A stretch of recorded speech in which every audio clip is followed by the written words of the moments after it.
It's an exciting day, I think, for all of us, for the country. As you can see, a lot of excitement. Anytime a president is sworn in, it is a historic day. And I'm really excited to be part of the inaugural committee that will escort the president and the vice president from the White House to the Capitol, and then from the Capitol onto the inaugural platform for their swearing in. Very excited to be part of history in doing that.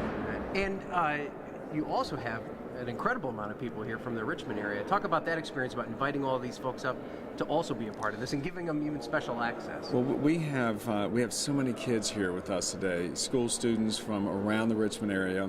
We have high schoolers, elementary schoolers, college-age kids, groups from VCU, Virginia State, Virginia Union, as well as so many of the elementary schools and high schools represented throughout the area. And I just think it's a wonderful day. Some of them have been to Washington before, others have never been inside the Capitol, and hope that they really just soak in the day. I mean, this is what makes our country what it is.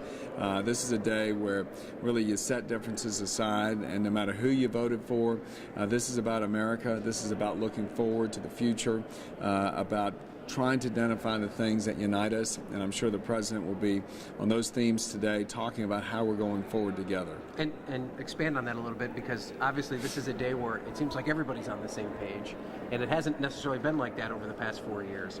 How can you take some of the good nature that you get from a day like today and extend that into actually getting some work done here on Capitol Hill? Well, I think, having so many folks up from Richmond, is a real shot in the arm, I think, for me and for others who have guests here today in Washington, because it does remind us that we really are all one. We are here united with a bind as a people around our leader, the Commander-in-Chief, who will be sworn in today. And there's some values I think all of us hold dear. Now, we all have differences, as people do, but I think the focus today is on setting those aside, trying to find ways that we can work together. And hopefully that essence will carry over beyond just today and into the weeks and months to come, so we can actually accomplish the people's business in a bipartisan way for us all. And you guys made a pretty big stand this week. You said you're going to pass a budget bill, or you're going to pass a bill that has to be long-term, or else Congress is not going to get paid.